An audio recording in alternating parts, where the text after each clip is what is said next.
नमस्कार साथियों, स्वागत है आप सभी का तुला राशि के लिए बहुत ही स्पेशल वीडियो में।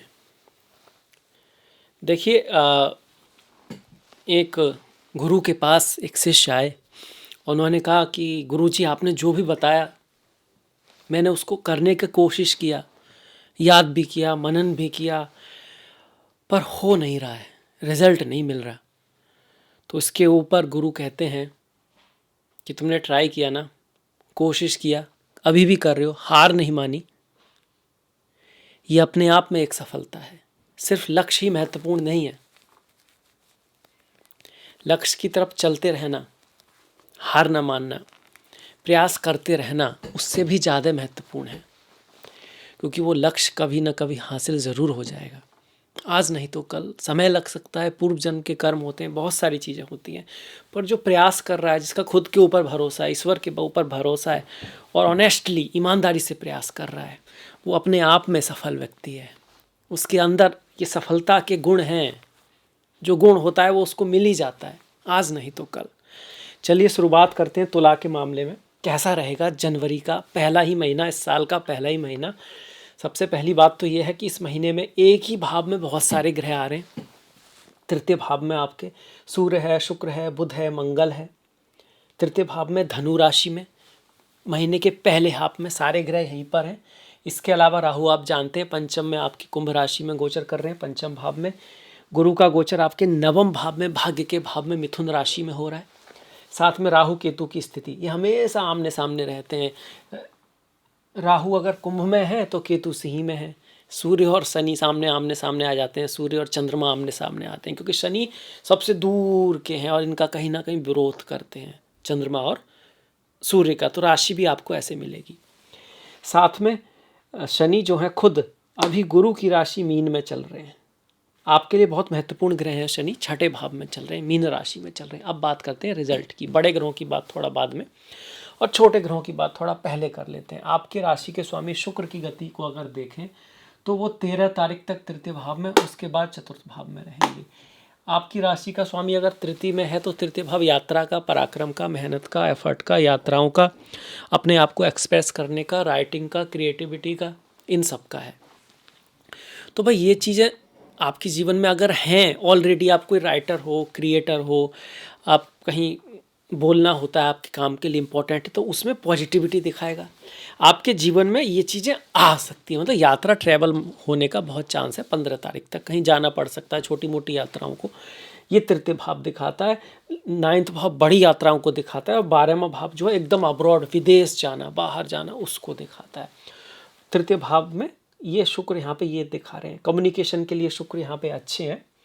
साथ में यहाँ पर मंगल है, बुध है और सूर्य है, तो इनको भी ध्यान में रखना होगा कि भाई शुक्र मंगल की युति बन रही है, तो कहीं ना कहीं प्रेम, आकर्षण, इसके लिए भी महीना है। कोई आपके संपर्क में आ सकता है, आप किसी की तरफ आकर्षित हो सकते हो। शादी विवाह के दृष्टि से भी जो लोग ऑलरेडी शादीशुदा हैं, आपस में प्रेम वगैरह बढ़ेगा। शुक्र मंगल साथ में रहते हैं तो एक आकर्षण को बढ़ाते हैं, पर एक इनमें एक आकर्षण भी है और थोड़ा बहुत खटपट भी, क्योंकि एक शुक्र जो है कहीं ना कहीं जल तत्व से भरे हुए देवता हैं, प्रेम से भरे हुए देवता हैं, क्रिएटिविटी से भरे हुए देवता हैं। और आप ये भी कह सकते हो शुक्र समाज में किस तरह से गेन प्राप्त किया जाए, इस दुनिया में किस तरह से राज किया जाए, उसको भी दिखाते हैं। मंगल इंट्यूटिव हैं, एक्शन वाले हैं, अग्नि वाले हैं, बहुत ज़्यादा लाभ के बारे में नहीं सोचते हैं। मंगल जीत को देखना चाहते हैं, विजय को देखना चाहते हैं, सेनापति हैं, तो थोड़े से डिफरेंट हैं। तो साथ में आकर्षण भी है इनके बीच में और कुछ लड़ाई झगड़ा, ये कुछ खटपट भी रह सकती है, इस चीज़ को दिखाते हैं। जो शादीशुदा लोग हैं उनके लिए मंगल इस तरह से रहेंगे। 15 तारीख तक आप ले सकते हैं। एग्जैक्टली तारीख देखो तो मंगल जो है 16 तारीख तक यहाँ पर है। 16 को फिर मंगल उच्च के हो जाएंगे आपके, इसके ऊपर बात करेंगे। तो ये मंगल इस चीज़ को दिखा रहे हैं। साथ में बिजनेस व्यापार के मामले में भी अच्छा है, दिखा रहे हैं, बढ़िया दिखा रहे हैं। बिजनेस का स्वामी है मंगल, ये मेष राशि होती है, 1 नंबर मतलब मेष राशि। इसका स्वामी अपने से 1 2 3 4 5 6 7 8 9 नवम गया तो बिजनेस के लिए अच्छा। इसके बाद दसम गया तो भी बिजनेस के लिए अच्छा। तो दोनों बिजनेस, व्यापार, मैरिज लाइफ, इन सब के मामले में दोनों पूरा महीना अच्छा है आपका। पहले महीने पहला हाफ जो महीने का है उसमें थोड़ा सा यात्रा, ट्रैवल, बिजनेस को लेकर करना पड़ सकता है आपको। दूसरे वाले में आपको लाभ होने की संभावना है, गेन मिल सकता है आपको, बिजनेस का कोई काम कर रहे हैं उसमें कोई रिजल्ट आ सकता है। पर घर की जो शांति होती है, माता के साथ जो रिश्ते हैं, घर का जो माहौल होता है ना, वो थोड़ा गर्म हो सकता है। वहाँ पर थोड़ी उतार चढ़ाव, बहसबाजी हो सकती है यहाँ पर, क्योंकि मंगल चौथे भाव में आ रहे हैं, उच्च के हो रहे हैं। तो फिजिकल चीज़ों के लिए अच्छे हैं, घर में कोई चीज़ खरीदी जा सकती है, गाड़ी, बंगला, ज़मीन, वो बिजनेस का व्यापार बढ़ सकता है। पर जो आपस में जो रिश्ते होते हैं वहाँ थोड़ी खटपट करा सकते हैं मंगल यहाँ से, क्योंकि उनकी 1, 2, 3, 4 चौथी दृष्टि सप्तम भाव पर, 7वीं दृष्टि दसम भाव पर, और 8वीं दृष्टि जो है वो एकादश भाव पर, जो लाभ का भाव है, सीनियर्स का भाव है, ये उस पर पड़ रही है। तो ये थोड़ा सा हमको ध्यान भी रखना है। पर अगर ज़्यादातर देखा जाए तो मंगल का गोचर शुभ। शुक्र के गोचर की बात करो, तृतीय भाव में अच्छा। फिर यहाँ पर आ जाएंगे शुक्र आपके 13 तारीख को, तो शुक्र का गोचर भी शुभ है। यहाँ पर यात्रा, ट्रैवल, यहाँ पर शुक्र फिर से गाड़ी, वाहन, इन सब के लिए शुभता दिखा रहे हैं। दोनों साथ में बैठे हुए हैं, मंगल और शुक्र दोनों यहाँ पर भी। तो ये आपका 2 केंद्र के स्वामी, मंगल की राशि और शुक्र की राशि दोनों केंद्र में, दोनों के स्वामी साथ में। साथ में मंगल धन के स्वामी भी हैं आपके, और शुक्र जो है वो अष्टम के स्वामी भी हैं। तो इनहेरिटेंस मिलना, गिफ्ट मिलना, धन के मामले में भी आप कहोगे मंगल शुक्र का गोचर भी बढ़िया है। अब रहे सूर्य और बुध। सूर्य यहाँ पर थे 14 तारीख तक, फिर यहाँ आएंगे। तृतीय भाव में सूर्य का गोचर बहुत अच्छा माना जाता है। आपके चार्ट में वो एकादश भाव के स्वामी है, तृतीय भाव में बैठे हुए हैं। लाभ के लिए, धन के लिए, इच्छा पूर्ति के थोड़ा मेहनत, एफर्ट, हार्डवर्क की आवश्यकता होगी, पर उसके होने का पूरा चांसेस है। और जब सूर्य यहाँ पर आएंगे तो लाभ का स्वामी, मतलब घर, गाड़ी, भूमि, वाहन आदि से आपको लाभ की संभावना बनती है। बुध वाणी के कारक हैं, भाग्य के कारक हैं, फॉरेन लैंड के, विदेश आदि के कारक हैं। तृतीय भाव में आ रहे हैं, चतुर्थ भाव में आ रहे हैं, तो बुध का गोचर भी बहुत ही पॉजिटिव यहाँ पे दिखाई पड़ता है। तो छोटे छोटे ग्रहों के दोनों ही आप कहोगे, पर जब यहाँ पर है ना 15 तारीख से पहले, तो थोड़ा बहुत इसको पॉलिटिक्स कहते हैं, जिसको कहते हैं कोई पीछे से कुछ लोग होते हैं ना, सामने से बहुत अच्छा, पीछे से थोड़ा नेगेटिव रहते हैं। तो बुध तृतीय भाव में इस चीज़ को दिखाते हैं। जब तृतीय भाव में हो तो इस चीज़ का थोड़ा अवेयर रहना चाहिए हमको। कम्युनिकेशन करते वक्त, कुछ लिखते वक्त, कुछ बताते वक्त, कुछ मीडिया में बोलते वक्त थोड़ा सोच के बोलना चाहिए, क्योंकि गुरु वक्री चल रहे हैं। गुरु के ऊपर आएंगे, भाग्य में बैठे हैं, वक्री है, तो थोड़ी चीज़ें 2-3 बार प्रयास करके होंगी, और हो भी रहा होगा। पिछले 2 महीने से आप शायद नोट कर रहे होंगे कि चीज़ों में ना थोड़ा डिले हो रहा है, देर हो रहा है, चीज़ें ऐसे रुक रही हैं। बाकी और ग्रहों के गोचर की बात की जाए, जो बड़े गोचर हैं, तो उसमें शनि का गोचर आपके लिए शुभ चल रहा है, अच्छा चल रहा है, जो सबसे महत्वपूर्ण होता है शनि का गोचर। शनि की गोचर कोई वो 7.5 ढैया आप जो कहते हैं, सुनते होंगे। अगर उसमें भी, पर ये नहीं है कि अगर शनि का गोचर खराब है तो समय खराब ही रहेगा। पर अगर शनि का गोचर खराब है और कुंडली में शनि, राहु, केतु की दशा, चंद्रमा की दशा है, और कुंडली में चंद्रमा पीड़ित है, शनि बहुत बढ़िया नहीं है, तो हाँ, तब थोड़ी दिक्कतें बढ़ जाती हैं। आपके केस में शनि अच्छे हैं, तो अगर शनि अच्छे हुए चार्ट में भी, तो 1, 2, 3 किसी भी बड़े परिवर्तन को रोकेंगे। कुछ भी बड़े परिवर्तन मतलब कुछ भी दुर्घटना होने से शनि आपको रोक रहे हैं इस समय। बाहर कोई बड़ा खर्चा, कोई बड़ा लॉस होने से भी शनि यहाँ पर रोक रहे हैं, इसलिए छठे भाव में अच्छा माना जाता है। 7, 8, 9, 10 तृतीय भाव बहुत ज़्यादा हार्डवर्क करे बिना भी आपको सफलता दिलाने में शनि का योगदान चल रहा है। वो आपके लिए कहीं ना कहीं एक शील्ड की तरह काम कर रहे हैं, कि एक लिमिट से ज़्यादा आपको झुकने नहीं देंगे, एक लिमिट से ज़्यादा आपको प्रॉब्लम नहीं होने देंगे, और आपको बचा के रख रहे हैं इस समय शनि महाराज। शनि का गोचर बहुत ज़्यादा पॉजिटिव आपके लिए है।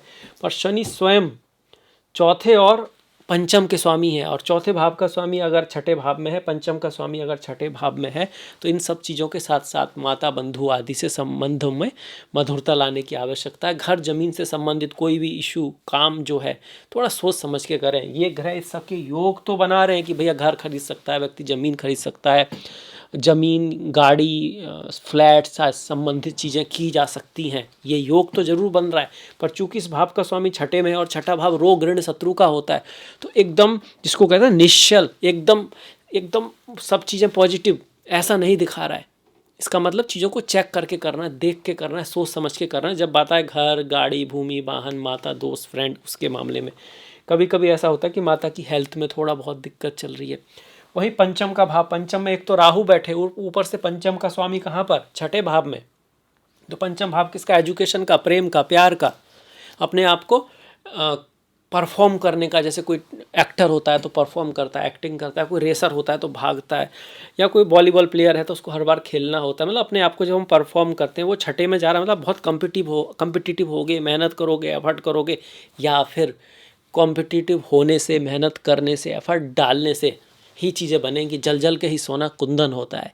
ये नहीं कह रहा कि चीज़ें आसानी से शनि देने वाले हैं छठे में है तो, आसानी से देने वाले नहीं है, पर बहुत कुछ नेगेटिव होने से रोक लेंगे आपको।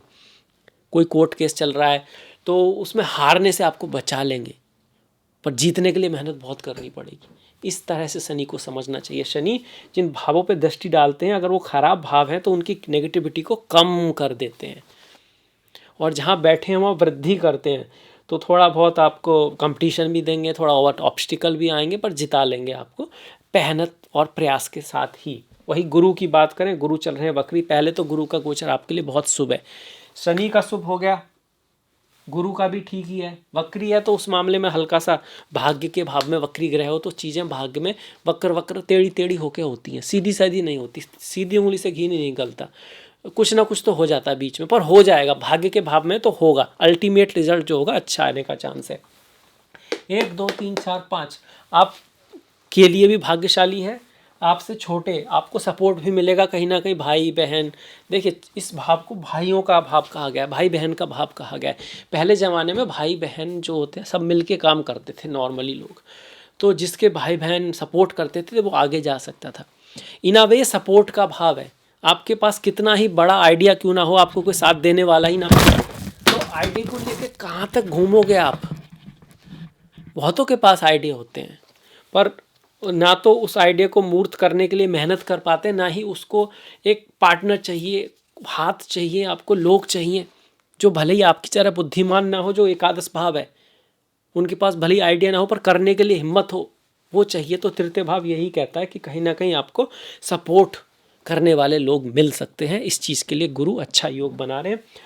और गुरु की जो लास्ट दृष्टि है जो इस राहु पर आ रही है, तो एजुकेशन में, जिसमें मैंने बताया प्रेम प्यार में जो राहु थोड़ा सा डिस्टर्बेंस कर रहे हैं, उसको गुरु रोक रहे हैं, उसको पॉजिटिव कर रहे हैं।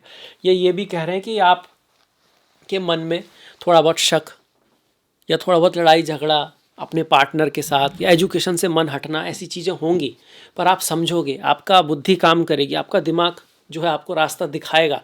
और अगर आप उसकी सुनते हो, अपनी दूरदृष्टि की सुनते हो, उसकी मानते हो, तो फिर वो आपको इससे आगे भी निकाल सकता है। इन सारी चीज़ों में आपको सफलता भी मिल सकती है, ये गुरु कह रहे हैं। मानना तो पड़ेगा, कई बार हमको पता होता है फिर भी नहीं करते हैं, तो वो वैसे नहीं चलेगा। पता है तो कीजिए। पता होना अपने आप में बड़ी बात है, किसी को तो पता ही नहीं है। अब किसी को पता है पर कर नहीं रहा है, ऐसे भी लोग हैं जिन्हें पता नहीं है क्योंकि उनको वो नॉलेज ही नहीं मिली है, उनके आसपास का माहौल ही ऐसा है। आप ऐसे लोगों से मिले होंगे जीवन में, तो आपको ज्ञान होगा कि भाई अब इसमें इसकी खास गलती भी कम है क्योंकि इसको तो पता ही नहीं है इन चीज़ों का। उसके आसपास की जो सराउंडिंग है वही ऐसी है कि जिन चीज़ों का पता है उसके लिए वो प्रयास कर भी रहा है। तो गुरु आपको एक लकी बना रहे हैं इस समय में कि आपको बहुत सारी अच्छी चीज़ें, अच्छे रास्ते, अच्छी जगह, अच्छी प्लान्स मन में आ सकते हैं, और उसको अचीव करने के लिए आपके पास सपोर्ट भी रहेगा, पर आपको उस पर टिके रहना है, रुके रहना है, मेहनत करते रहना है, आगे बढ़ते रहना है, तो आपको रिजल्ट मिलेगा। गुरु का गोचर हो गया। सारे गोचर अब देखा जाए तो आप देखिए, गुरु का गोचर अच्छा, शनि का गोचर अच्छा, केतु का गोचर बहुत बढ़िया नहीं है पर ठीक है। एकादश भाव में हर ग्रह का गोचर अच्छा होता है। ये कहता है आपको धन के पीछे नहीं जाना, आपको बहुत सारे दोस्त बनाने की कोशिश नहीं करनी, आपके कुछ ना कुछ दोस्त आपका सपोर्ट भी दे देंगे। लास्ट टाइम पे आपके लिए ऊपर ईश्वर कृपा भी हो जाएगी। और अगर आप लक्ष्य से ज़्यादा अपने रास्ते पे ध्यान देंगे, आप अपने गेन से ज़्यादा इस चीज़ पे ध्यान देंगे कि मेरे को इस काम को अच्छी तरह से करना है, मेरे को देना क्या है दुनिया को, समाज को, परिवार को, तो उधर से लाभ अपनी तरफ से होगा, अपनी तरह से होगा। और कभी कभी ऐसी जगह से लाभ हो जाएगा जहाँ से आप सोच नहीं रहे हो, मतलब जहाँ मेहनत की वहाँ से नहीं हुआ पर कहीं दूसरी जगह से हो गया। पिछले 1 साल से ऐसा चल रहा है, मतलब जहाँ कोशिश कर रहे थे वहाँ तो नहीं हुआ पर कहीं ना कहीं से कुछ हो भी रहा है, सरप्राइजिंगली, सीक्रेटली, क्योंकि केतु एकादश भाव में। तो ओवरऑल अच्छा ही हो गया यहाँ पे आपका। पर केतु जब एकादश में हो तो थोड़ा बहुत सीनियर हैं, सुपीरियर हैं, आपसे नॉलेजेबल वाले लोग हैं, उनके साथ हम कभी कभी कन्फ्रंट कर जाते हैं, उनकी बात हमारी समझ में नहीं आ पाती, कभी कभी एक्स्ट्रा इमोशन में हम कुछ उल्टे सीधे डिसीजन ले सकते हैं, उस चीज़ को हमको ध्यान में रखना होगा। राहु का गोचर पंचम में, फेम दे सकता है, नाम दे सकता है, आपको पोस्ट दे सकता है, पोजीशन दे सकता है, पर दूसरी तरफ हमको आपको जैसे गवर्नमेंट है, आप है ना, पिता हैं, बॉस है, उनके साथ बना के भी रखना है, उनसे कन्फ्रंटेशन करा के नुकसान भी करा सकता है। आउट ऑफ द बॉक्स चीज़ों के थ्रू हमको सफलता भी दे सकता है और कभी कभी हमको नियम तोड़ने की तरफ आकर्षित भी कर सकता है। तो उसकी जो अच्छी साइड है उसकी तरफ जाएंगे तो आपके लिए सही रहेगा, नेगेटिव जाएंगे तो राहु का नेगेटिव रिजल्ट आपको मिल सकता है। माता बहनें अगर प्रेग्नेंट हैं तो उनको थोड़ा सा ध्यान रखना है। प्रथम संतान आपके, उसके साथ उसकी लाइफ में थोड़ा आपको केयर रखना है, संतान की हेल्थ का ख्याल रखना है। पढ़ाई लिखाई के मामले में मन को लगा के रखना है। मन से बड़ा बहरूपी ना कोई, पल पल रचता स्वांग निराले, मन के बहकावे में ना आ, मन राह भुलाए ब्रह्म में डाले। मन तो कभी कभी कुछ भी कहता है। जो लोग अंधेरे में रहते हैं उनको रोशनी अच्छी नहीं लगती, तो थोड़ा बुद्धि से काम लें मन से ज़्यादा, तो राहु यहाँ पे बेटर काम करेंगे। बुद्धि का संबंध ज्ञान से है और ज्ञान जो है गुरु है, बुद्धि बुध है, बुध ग्रह। इसीलिए बोलते हैं राहु खराब नहीं होता। अगर कुंडली में बुध और गुरु अच्छे हों तो राहु अच्छे रिजल्ट देता है, क्योंकि व्यक्ति के पास बुद्धि भी है, ज्ञान भी है, तो वो समझ सकता है, उसके अनुसार काम कर सकता है। राहु खराब रिजल्ट जब देता है जब बुध खराब है, गुरु खराब है। मतलब इच्छा तो बहुत कुछ करने की है पर बुद्धि ढंग से काम नहीं कर रही, सही काम नहीं कर रही, ना ही ज्ञान उसको सपोर्ट कर रहा है, तब राहु खराब हो जाते हैं। और दोनों अच्छे हों तो नॉर्मली राहु अच्छे रहते हैं। तो ये था मेरी तरफ से तुला राशि के लिए। लिब्रा के लिए बहुत ही इंपॉर्टेंट राशि है, दूसरों का ख्याल करने वाली राशि है ये। कभी कभी अपना भी नुकसान करके थोड़ा बहुत दूसरों का ख्याल कर लेती है, ऐसी राशि है लिब्रा।